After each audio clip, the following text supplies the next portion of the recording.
Lekker om met jou te praat hier uit my sitkamer uit. Welkom aan elke gemeentelid, vriend, familie. Altyd goed om uit die woord van die Here te gesels. En ons is besig met 'n eindtyd reeks en jy kan gerus op my YouTube bladsy kyk. Ek het 'n hele paar boodskappe daar, tekens van die tyd, God se profetiese kalender en so meer oor die wegraping. En vanaand wil ek met jou praat oor 'n persoon wat baie op mense se lippe is. Wie is die anti-kris? En daar is nogal 'n bietjie verwarring, maar jy sal verbaas wees oor hoe baie inligting die woord oor hierdie persoon gee, die persoon van die anti-kris. Soos ek glo, jy is opgewonde om in hierdie kort segment in hierdie diens vanaand te sit, om saam met daaraan deel te neem. Soos kom ons bid eers en saam. Vader, baie dankie dat ek elkeen wat na hierdie woord luister en die kan opdra, en dankie dat U die woord vir hulle oopbreek, sodat dit vir elkeen 'n oop gedagte sal wees, 'n oop boek, Here, sodat ons meer daaruit kan verstaan, 'n wyeer begrip daarvan kan hê. Ek seën elkeen wat hierna luister in Jesus naam. Amen. Amen. Nou waarom sal mense oor die anti-kris wil praat? Oor daardie, kan ek sê, verfoeilike karakter, daardie afskuwelike karakter. Hoekom sal mense oor hom wil praat? Wel, eenvoudig omdat die woord van die Here baie oor hom praat. Dit is die een karakter naas ons Here Jesus Christus waaroor die Bybel seker die meeste praat. Dis die persoon, die mens waaroor die Bybel die meeste praat, behalwe van Jesus Christus natuurlik. En aangesien God het nodig gehad het om ons so baie van hierdie persoon te gee en te vertel en te sê, is dit sekerlik nodig dat ons ten minste daarvan kennis neem en daarvan moet weet. Nog 'n rede waarom dit belangrik is om te weet hiervan is, wanneer 'n mens die skrif verstaan, dis soos 'n legkaart, wanneer jy die een blokkie verstaan, dan kan jy die ander blokkie by hom inpas. En dan as jy daardie blokkie aanpas en dan het jy weer ruimte om nog blokkies in te pas en jou prent van die skrif word al hoe groter. Soos daarom is dit belangrik sodat jy 'n beter uitleer van die Bybel kan wees, die Bybel beter kan verstaan, ten minste vir jouself dan kan uitlê. En daarom 'n bietjie oor hierdie verfoeilike karakter. En ek gaan jou vat 'n skriflesing na Daniël hoofstuk 9, want Daniël het baie oor hierdie persoon te sê. Natuurlik gaan ons nie alles sê wat oor hom gesê kan word, want die Bybel het so baie om oor hom te sê. Dit gaan vandag vir jou baie interessant wees. Daniël hoofstuk 9, nou terwyl ek blaai, wil ek elkeen van die aanmoedig, die wat hierdie lesing wil hê, met heel wat skrifte daarop. Dit is my notaatjie oor hierdie gedagte. Ek gaan natuurlik nie alles vir u sê wat op my nota is, nou in hierdie gleef nie, maar as jy die nota graag wil bekom, met die skrifte, dan kan jy vir my WhatsApp stuur, en dan stuur ek dit graag vir u. Daniël hoofstuk 9, ons skriflesing vers 27. Druk gou daai share button. Vers 27.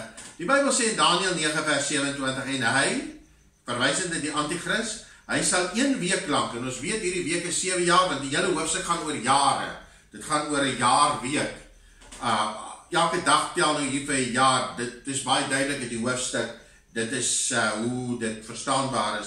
Hy sal 1 week lank, 'n 7 jaar week, 'n profetiese week, sal hierdie persoon die anti-kris met baie 'n sterk verbond sluit. Wat beteken dit? Die anti-kris gaan as 'n vredemaker, as 'n verbondmaker, as 'n man wat ooreenkomste van vrede maak. Ons weet die Midde-Ooste is 'n kookpot van onstuimigheid en dis waaroor al die nuus gaan. En sodra die wegraping plaasgevind het, sal daar nog meer onstuimigheid onseker weer uit wees. En hierdie charismatiese, kan ek sê, persoon, hierdie persoon wat so lekker kan praat, want die Bybel maak baie melding van sy spraakvermoëns. Hy gaan met baie volke, nasies gaan met hom in 'n ooreenkoms verbonde gaan betrokke raak. En gedurende die helfte van hierdie verbondsweek, kom ek lees weer, hy sal 1 week lank met baie sterk verbond sluit. Sy verbond gaan vir 7 jaar lank wees. Sy ooreenkoms met baie nasies gaan vir 7 jaar wees, 'n vredesverbond. Maar gedurende die helfte van hierdie week, hierdie 7 jaar week, sal hy slagoffer en spysoffer laat ophou. Hy gaan sy verbond met ander woorde in die helfte van die week verbreek en hy gaan sê geen aanbidding in die tempel van God wat in Israel gebou moet word aan God meer nie, geen offers aan God meer nie. Hy gaan dit laat ophou en op die vleuel van gruwel sal daar 'n verwoester wees en wel tot aan die einde. Met ander woorde, dis duidelik dat hierdie 7 jaar week die laaste week is van die dispensasie van die mensdom voor die 1000-jarige vrederyk, want hy sê tot aan die einde. Soos hierdie week gaan jou vat tot aan die laaste, op die laaste punt, die einde. Tot aan die einde, en wat vasbesluit is, sal oor wat woes is uitgestort word. Ja, wat 'n belaaide skrif oor hierdie persoon van die Antichrist. Ons het geleer, hy gaan 'n vredeverbond sluit in hierdie skrif, alleenlik, en dis baie in die Bybel, wat dit korrespondeer. En ons het nou ook geleer dat sy 7 jaar verbond, maar in die middel van die 7 jaar, met ander woorde, op 3,5 jaar, of dan 42 maande, of soos die Bybel baie die term gebruik, 1260 dae, dan gaan dit verbreek word. So sy termyn, die Antichrist termyn is klaar, baie duidelik, net uit hierdie een versie vir ons, behalwe dat dit op baie ander plekke ook duidelik is, sy termyn is 7 jaar, en dit begin by die groot verdrukking, en dit begin sommer reg in Openbaring, by Openbaring 6 vers 3 sê die Bybel, van hierdie verfoeilike karakter, die Antichrist, hy gaan op 'n wit perd, sê Openbaring 6 vers 3 verskyn. Hy sê eintlik, wit, jy weet mos 'n wit staan vir vrede, en 'n perd staan vir iets wat vinnig moet gebeur. Soos perde staan gewoonlik vir oorlog en vinnig, maar hy gaan op 'n wit perd verskyn, sê Openbaring 6 vers 3, en die Bybel sê ook, hy gaan 'n boog hê, mag geen pyle nie, met ander woorde, hy gaan sy pyle wegsteek en hy gaan oorwin. Want hy kom as oorwinnaar. Dus hy gaan as 'n oorwinnaar op die toneel verskyn en hy gaan vrede bring. Valse vrede. Soos hierdie Antichrist is 'n baie interessante karakter. Hy is die laaste heerser op hierdie aarde wat oor die Jode sal heers. Jesus maak ook melding daarvan. Jesus maak melding van die tye van die nasies. En hy is die laaste heerser wat in die tye van die nasies oor Israel sal heers. Maar kom ons kry net skrif, en soos ek sê, jy kan hierdie notas skryf, druk gou daai share button, asseblief, doen my daardie guns. Sharing is caring. Hoekom praat ek oor hierdie belangrike onderwerp? Dis die skrif, as jy die een skrif verstaan, dan kleer dit die ander ene in. En daar kom gou 'n hele prentjie vir jou te voorskyn. Maar kom ons kyk, wat keer dan hierdie karakter om te verskyn? Wat maak dat hy nog nie kan verskyn? Enige persoon wat sê hy weet wat die naam en die persoon is en wie dit is, dis maar net kansvattery en denkery en bespiegeling, en ek dink dit is vir niemand goed om sulke bespiegeling eens aan deel te neem nie, want ons weet nie wie dit is nie. Hy gaan eers sy verskyning maak op 'n sekere punt. Wat keer dan sy verskyning? Vriende, die wegraping keer sy verskyning, en kom ek lees dit vir jou in 2 Tessalonisense. Dis altyd vir my lekker om in hierdie Bybel te blaai. Blaai saam met my as jy jou Bybelboek by jou het, jou Bybel, 2 Tessalonisense hoofstuk 2. In die kerk sê ek altyd, die ene wat daar sê amen, en dan kom die amen so een na die ander. Gemeente, ek verlang na julle. Sy elkeen van julle sy gesig te gou wil sien. 2 Tessalonisense hoofstuk 2 vers 6. En nou, verwysend na die Antichrist, want die hele hoofstuk gaan hoofsaaklik oor die Antichrist. Die opskrif by hoofstuk 2 sê ook die openbaring van die Antichrist. Nou sê vers 6, en nou julle weet wat hom teehou. Wat keer dat hy voor 'n dag kan kom. Julle weet wat hom teehou. Sodat hy op sy tyd, soos hy die spesifieke tyd, sodat hy op sy tyd geopenbaar kan word. Dink julle die Antichrist is al gebore? Ek glo so, want die wegraping kan enige tyd plaasvind. Maar laat ons nie daaroor bespiegel nou eers nie. Laat ons net kyk wat sê die skrif. Ons weet wat hom teehou, die Antichrist, sodat hy op sy tyd openbaar kan word, want die verborgenheid van die ongeregtigheid is al in die werk, net totdat hy wat teehou. Nou Paulus sê ons weet wat hom teehou, nou dan moet ek en jy mos ook weet. Kom ons kyk wat sê hy.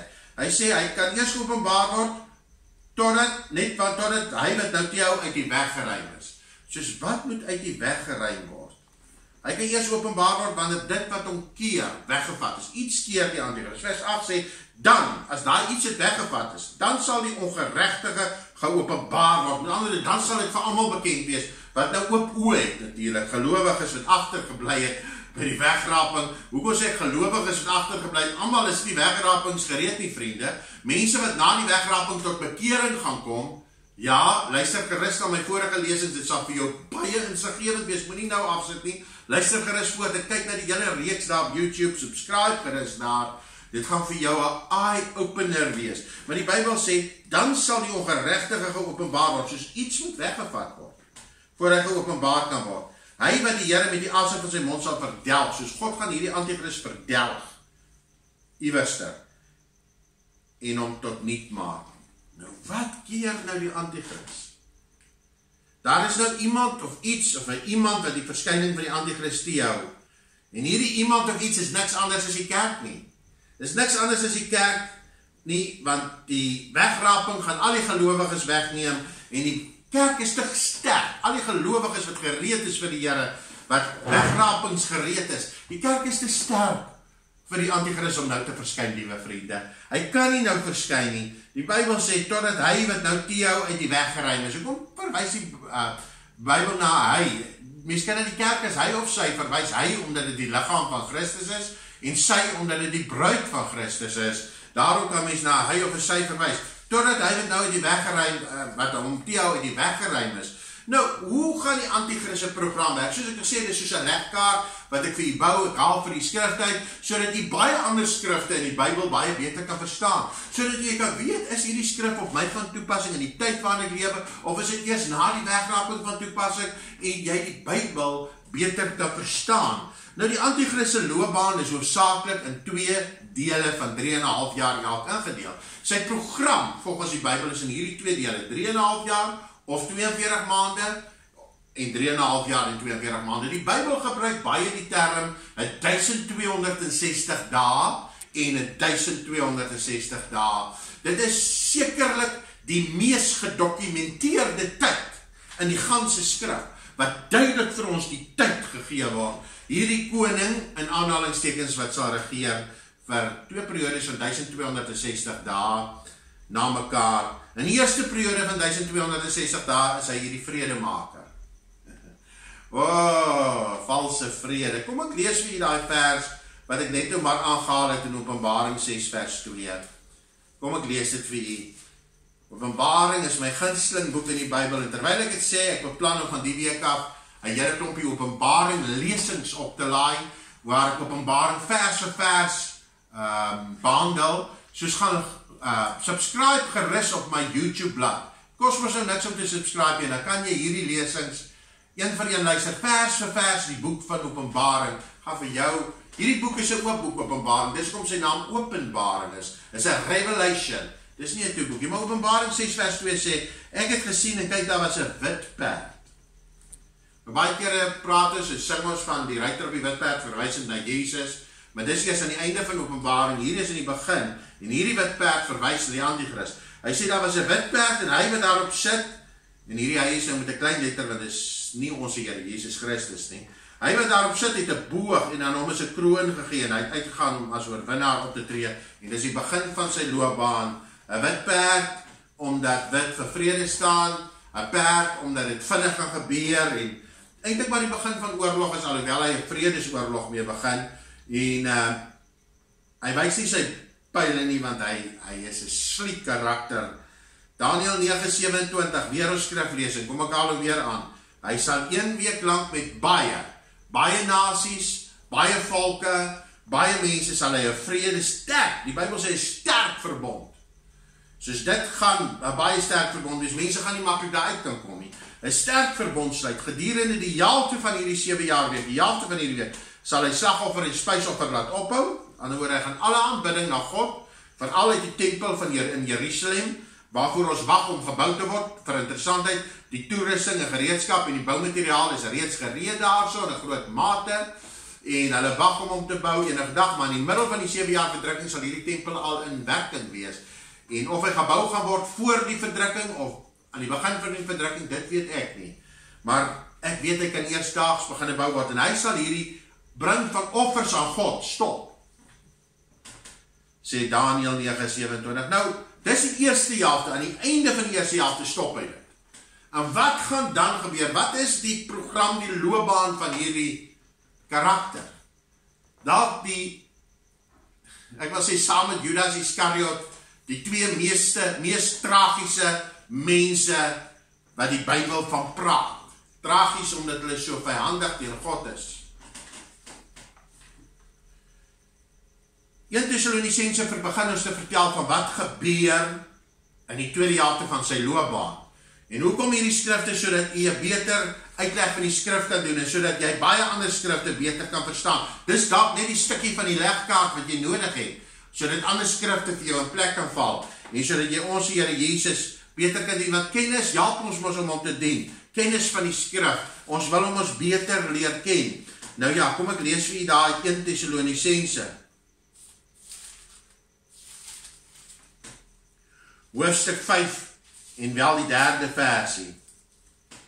Hy sê, wanneer hulle sê vrede en veiligheid, dis nou die antichrist wat ons vrede gaan sluit, wanneer hulle sê valse vrede, wanneer hulle sê vrede en veiligheid, dan oorval 'n skierlike verderf hulle. En hierdie skrifte gaan spesifiek oor die eindtyd, die hoofstuk gaan oor die eindtyd, dan oorval 'n skierlike verderf hulle en soos 'n barensnood 'n swanger vrou. Hulle sal sekerlik nie ontvlug nie. Baie Jode gaan in daardie tyd doodgemaak word in die tweede deel van die groot verdrukking. As jy dink Hitler se slagting was erg. Die Bybel sê in die Ou Testamentiese profete 2/3 van die volk Israel sal omkom. Dis verskriklik. Dis verskriklik. Hy sê wanneer vrede. Daarom sê die Here Jesus ook Christus ook. Terwyl Tessalonisense sê dit sal soos 'n skierlike barensnood 'n vrou oorval, so sê Here Jesus Christus ook weer die swanger vroue. Om net daardie konteks in te bring. Want dit gaan skierlik wees. Weer ons skriflesing. Hy sal 1 week lank met baie sterk vredeverbond sluit en in die helfte daarvan gaan hy dit verbreek. Dis sy loopbaan. In die middel daarvan. Hoe weet ons die verdrukkingstyd is 7 jaar? Bybel sê in die middel van die 7 jaar week, maar behalwe daarvoor, die Bybel is baie duidelik dat 1260 na die middel oor is in Openbaring, soos dis geen geheim nie, as iemand wonder hoe lank is die 7 jaar verdrukking, daar is daar baie skrifte wat 'n mens natuurlik daaroor kan behandel en praat. Maar dat die vredeverbond wat die antichrist gaan sluit, 'n sluier oor die oë van die Jode gaan trek, is geen geheim nie. Sy sleeheid gaan die Jode uitoor lê, en dan gaan hy dit verbreek, en dit gaan 'n skierlike verderf van hulle wees. Kom ons kyk wat sê die Here Jesus Christus van die antichrist se regering, in die veral die tweede helfte natuurlik. Matteus hoofstuk 24 is een van daai baie geleesde gedeeltes in die Bybel, waar die Here Jesus oor die groot verdrukking spesifiek praat. En kom ek lees dit vir jou, Matteus 24, kom ek lees daar so 5 versies, gaan vir jou baie insiggewend wees, hou gou vas, en dan lees ek dit vir jou, Matteus 24 vers 15. Hy sê in vers 15 hierdie woorde, hy sê, wanneer julle dan die gruwel van die verwoesting, waarvan gespreek is deur die profeet Daniël, soos Jesus haal aan van hierdie skrif, in Daniël wat ek net nou aangehaal het, hierdie verwoesting van Daniël, wanneer julle hom sien staan in die heiligdom, want hy gaan ons in die middel van die 7 jaar die offers aan God stop, wanneer julle hierdie gruwel, die antichrist sien staan in die heiligdom, laat hom wat lees oplet, soos die Here sê, dis asof hy klem op hierdie skrif wil sê, nou moet jy mooi oplet, dan moet die wat in Judea is na die berge vlug. Alle woorde, dis 'n tyd om te vlug, dis soos 'n barensnood, 'n swanger vrou oorval. As jy op die berge is, as jy in Judea is, vlug na die berge. As jy op jou huis se dak is en jy hoor dit, moenie eers in die huis ingaan as jy 'n Jood is nie. Hardloop dadelik, moenie jou beursie gaan haal nie, moenie jou kamera gaan haal nie, moenie jou kaarte gaan haal nie. Hy sê wie op die dak is, moenie afkom om iets uit die huis te wegneem nie. Hy wat op die land is, moenie omdraai om klere te kry nie. Weer die swanger vroue bid dat hulle vlug nie in die winter mag wees nie. So erg gaan hierdie oomblik wees, want hy gaan dan sy totale versuur, praat met jou oor die antichrist, sodat jy het beter kan verstaan, sodat jy die ander legkaarte van die skrif by mekaar kan sit. Hy gaan sy hele versuur dan op die Jode en die Christene sit om hulle te verdel. Nog altyd was dit die duiwelse plan om die Jode van die wêreldkaart af te vee, dan gaan hy net deur die antichrist voortgaan daarmee. Baie mense verstaan hierdie goed glad nie, hulle preek soms teen dit, maar dit is maar net 'n gebrek aan kennis, en ek veroordeel sulke mense nie, maar as jy een van hulle is, neem hierdie skrifte in, begin hulle te verstaan, begin hulle oordink, en dit sal vir jou baie duidelik word, dat baie ander Ou Testamentiese skrifte, en Nuwe Testamentiese skrifte, vir jou baie duidelik gaan word. Nou, op die oomblik wat die antichrist die tempeldiens laat ophou, dan wil hy alle aanbidding vir homself hê. Hy wil nie meer hê God moet aanbid word nie. Hy gaan selfs op 'n stadium in die groot verdrukking leer die Bybel my, alle soorte aanbidding, selfs die afgodediens, gaan hy halt en staak. Hy wil alle aanbidding hê, vanaf die middel van die 7 jaar verdrukking. Paulus sit baie meer lig op hierdie saak, en ek praat met jou net so 'n bietjie oor die antichrist, sy program, eerste helfte vrede, tweede helfte word die groot verdrukking baie aangedraai. Hoekom sê ek vrede in die eerste helfte en die groot verdrukking? Die antichrist is soms, gaan nie in die eerste helfte soveel rampokkerheid veroorsaak of slie wees soos in die tweede helfte nie. In die eerste helfte gaan daar baie swaar dinge op hierdie aarde gebeur. Natuurrampe, ekonomiese rampe en vele meer. Maar in die tweede helfte gaan die antichrist sy volle gewig ingooi as hierdie Jode hater en Christene hater, maar Paulus sit baie meer lig daarop. En as jy wil baie bietjie saam bly na 2 Tessalonisense. Ek hoop daar's mense wat notas maak, maar jy hoef eintlik nie Jy kan al hierdie notas kry, as jy net my WhatsApp stuur, dan WhatsApp ek het vir jou, en dan kan jy dit van daar af uitdruk op jou printer, op jou drukker. 2 Tessalonisense 2 vers 3.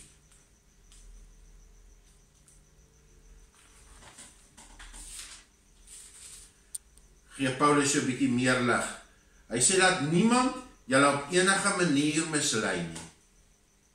Eers moet die aanval kom, en die mens van sonde, dis die Antichrist, dis een van sy titels, mens van sonde, en die mens van sonde openbaar word, die seun van die verderf, nog 'n titel van hom, die teestander, nog 'n titel van hom, wat hom verhef bo al wat God genoem word, of voorwerp van binne. Nou sê Paulus so dat hy in die tempel van God sal sit, en voorgee dat hy God is.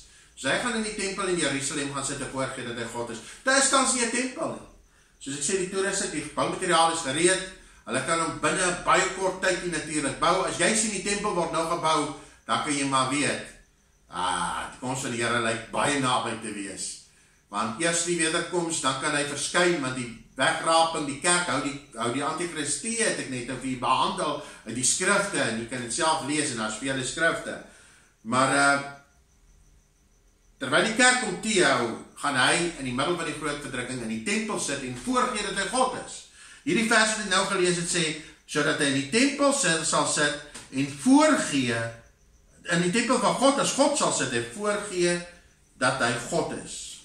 En nou sê Paulus verder, onthou julle nie dat ek dit altyd vir julle gesê het, toe ek nog by julle was nie. Soos Paulus het gereeld oor hierdie saak gepraat en gepreek, en vandag wil predikers nie daaroor praat en preek nie, maar een van die apostels na wie ons die meeste opkyk, het baie daaroor gepraat. Hy gebruik die terme, onthou julle nie dat ek dit altyd vir julle gesê het. Soos dit was een van Paulus se gereelde preke wanneer hy by die mense was. Ek dit altyd vir julle sê, mense sê, moenie hieroor praat nie. Wel, Paulus het dit nodig geag om altyd daaroor te praat. Nou ja, as hy hierdie tempeldiens gaan laat ophou, dan word die skroewe baie styf vir die Jode aangedraai, en ook vir Christene, wat natuurlik mense wat agtergebly by die wegraping, wat nie gereed was nie, en wat in hierdie benoude oomblikke, sê Openbaring 7 tot bekering gekom het massas. Maar luister my vorige lesings, dan sal jy dit ook baie interessant vind. Nou net so 'n paar eienskappe. Ek het so 'n paar eienskappe hier op my nota, en nou soos tyd ook alweer amper verby hier. En ek geniet dit so om met jou te praat. Kom ek kyk gou hier, ek het so 'n paar eienskappe van die Antichrist. Dis amper die einde van my nota. So 'n paar eienskappe, kom ek gee dit vir jou. Die Antichrist, punt 1, die eerste puntjie wat ek op my nota het, word as 'n dier in die Bybel voorgestel. Kom ek lees dit vir jou, Openbaring 13. Openbaring 13, dis natuurlik daar baie meer om oor hierdie karakter te sê, maar ek het gepoog om 'n paar punte uit te haal. Openbaring 13 vers 1 sê die volgende: Ek het 'n dier uit die see staan natuurlik vir die mensdom, sê 'n ander skrif in die Bybel in Openbaring 17. Maar hy sê, ek het 'n dier uit die see sien kom. 7 koppe 10 horings, en op sy horings 10 krone, en op sy koppe 'n naam van godslastering. Nou hierdie dier is niemand anders as die Antichrist nie. Dit is ook baie duidelik wanneer jy die skrifte lees, spesifiek wanneer die Bybel sê, hy gaan 42 maande lang God laster, 'n bietjie later in die skrif. Maar hoekom stel die Bybel die Antichrist voor as 'n dier? Dit is niks snaaks in die Bybel om mense as diere in die Bybel voor te stel nie, want dit is mense wat God nie dien nie. Dit is nie iets vreemds om hierdie wêreldheerser as 'n dier voor te stel nie. Dit het in die skrifte in Daniël ook gebeur. In Daniël is Nebukadneser, sy koninkryk, as 'n leeu voorgestel. En 'n beer was die volgende koninkryk na Nebukadneser, was dit mos Darius wat Pers was, en voor hom die Meders, Meder was, soos die Meders en die Perse was 'n beer. En daarna was Griekeland in die Bybel in Daniël hoofstuk 7 voorgestel as 'n luiper, en die Romeinse ryk as 'n vreeslike dier. Diere, dit is hoe God na hierdie aardse koninkryk kyk, dierlik. Dis hoe hy na aardse koninkryk kyk. Mense sien dit as edel. As baie koninkryk in die geskiedenis waarna mense as edel gekyk het, en dan later sien hulle nee, maar dit was veragtelik. God kyk na hierdie koninkryke as dierlik. Mense kyk na edelmetale, goud, die bors, of die kop van goud, die bors van silwer, en so is die beeld van Nebukadneser as edel. En ek het hier 'n kort notaatjie daaroor geskryf, sonder diviniteit sink die humaniteit tot bestialiteit. Wat se woorde? Dit sê maar net sonder goddelikheid sink die mensdom tot dierlikheid. Die eerste punt is die antichrist word in die skrif as 'n dier voorgestel. Die tweede punt, die antichrist gaan duiwel geïnspireerd wees. Ek kan dalk sê duiwel besete, want hy gaan beset wees deur die duiwel. Hy gaan deur die duiwel geïnspireer wees. Openbaring 13 vers 2 sê, en die dier, verwysend na die antichrist, wat ek gesien het was soos 'n luiperd, sy pote soos 'n beer, sy bek soos die bek van 'n leeu, en hy en die draak, die duiwel is soos die draak, dis die uitleg van hierdie skrif, en die draak het hom sy krag gegee. Soos waar gaan hierdie dier die antichrist sy krag kry? Van die draak, die duiwel, die Satan, die ou slang. Hy gaan vir die antichrist sy krag gee. Die antichrist gaan wonderwerke doen op hierdie aarde, duiwelse wonderwerke. Antichrist gaan selfs saam met die valse profeet vuur uit die hemel laat val. Hy gaan duiwel geïnspireerd wees. Weer word herhaal dat hy lyk soos 'n beer, 'n leeu, en al die diere saam. Hy's meer dierlik as al die ander koninkryke voor hom. Waarom praat ek met jou oor hierdie verfoeilike karakter? Sodat jy dit kan verstaan en dit 'n legkaartstukkie kan wees in jou kennis van die skrif, sodat jy ander stukke bymekaar kan sit, omdat Paulus in 2 Tessalonisense gesê het, waar die skrif wat ek net maar vir u gelees het in 2 Tessalonisense 2, ek het dikwels met julle hieroor gepraat. Julle sal dit goed onthou, sê hy vir die Tessalonisense. En as Paulus, die mees bekende persoon wat in die Nuwe Testament 'n baie groot presentasie boeke deur sy hand geskryf is deur die Heilige Gees, as hy dit nodig geag het om dikwels daaroor te praat, is dit daarom sekerlik nodig dat ons ook daaroor moet praat, sodat ons die volle prentjie kan verstaan. Nou, hy is duiwel geïnspireerd, het ek net maar vir jou gesê, maar op 'n stadium gaan hy alle aanbidding vir homself soek. So sê Openbaring 13 vers 3. Hy sê in Openbaring 13:3, en die hele wêreld, die B-gedeelte van daardie vers, en die hele wêreld het hom verwonderd gevolg.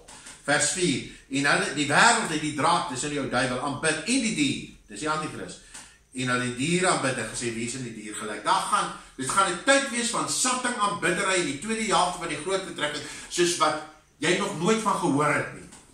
Soos wat in hierdie wêreld nog nie plaasgevind het nie. Ag, ek wil afsluit. Die antichrist is by uitstek nog 'n eienskap van hom. Ek het net so 3-4 eienskappe. Ek het vir jou gesê, hy word as 'n dier in die skrif voorgestel. Hy is duiwels geïnspireerd. En dan het ek ook vir jou gesê, hy soek al die aanbidding vir homself.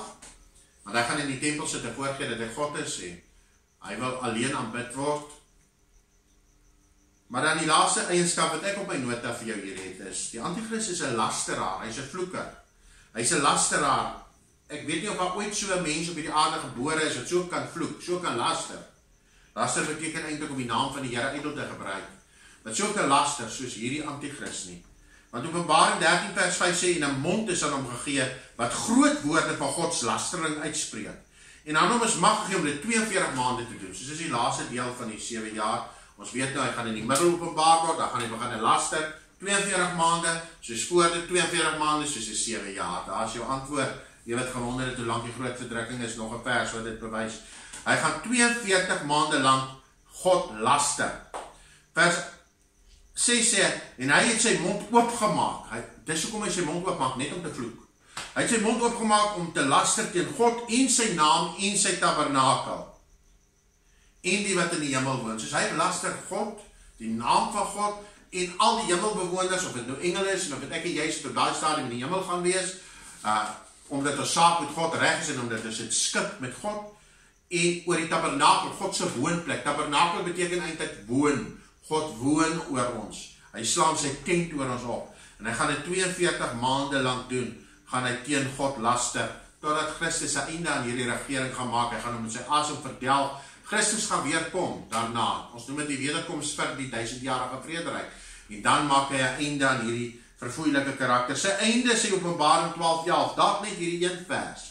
Sy einde, aan die einde, kom ek lees dit, Openbaring 12:11, en van die tyd van die voortdurende offer afgeskaf word, soos as die antichrist die offers afskaf, en wat hy 'n ontsettende gruwel oprig, soos hy gaan ons 'n beeld laat maak wat aanbid moet word, want hy wil alle aanbidding vir homself hê, en ek glo hierdie beeld van soos hy lyk. Hy gaan 'n beeld maak, 'n gruwel oprig, sal daar 1290 daar wees, met ander woorde, van dat hy die beginne voel, sê 1290 sê hierdie skrif, dan gaan daar iets spesifieks gebeur, maar Jesus self gaan 'n einde bring aan die Antichrist se regering, want Openbaring 19:20 sê hy gaan hom gevange neem en hom in die poel van vuur werp. Wow, was dit 'n lesing? Was dit nie 'n mond vol nie? Is hierdie Antichrist iemand om voor bang te wees? Nee, want jou saak is reg met God, jy gaan saam dit met die wegraping. Nee, ek wil jou aanmoedig om te sê, don't worry, maar dan moet jy jou saak met God reg hê en dit met God skik. Is die Antichrist 'n groot karakter? Ja, maar nie groter as Jesus nie. Die Bybel in Openbaring alleen, net in Openbaring verwys die Bybel 42 keer na die troon van God. 42 keer kom die woord troon in Openbaring voor, verwys dit natuurlik na God se troon. God is op die troon, en Johannes sê daar in Openbaring hoofstuk 4, ek het 'n troon gesien. Ek wil vir jou sê, God is op die troon. Maak nie saak of dit die groot verdrukking is nie. Maak nie saak of daar 'n virus in die lug is nie. Maak nie saak wat die omstandigheid is nie. Daar's 'n God in die hemel en hy's op die troon. En hy's my God. Hy's my God. Is hy ook jou God? Is hy ook die ene wat jy dien? Is hy ook die ene vir wie jy lief is? Ek wil my hand na jou uitsteek, as hy iemand is wat sê, hy is ook die ene waarvoor ek lief is. Hy is ook my God. Wil jy nie ook jou hand so uitsteek na my toe nie? Maar dan wil ek 'n uitnodiging rig, terwyl ons hande uitsteek. En ek wil vra dat die wat sê, ek wil op my God maak, dat jy jou hand in ons hand sal kom sit. En dan gaan ons saam met jou bid. Elkeen wat sê, hy is my God, steek jou hand uit. Maar jy wat sê, hy is nog nie my God, ek wil op my God maak, kom sit jou hand binne my hand neer. Ek geloof natuurlik. En dan vat ons hierdie hande en ons gee dit saam. Ons vat saam aan, ons stem saam in 'n eenheid en ons bid vir mekaar. Is dit nie reg nie?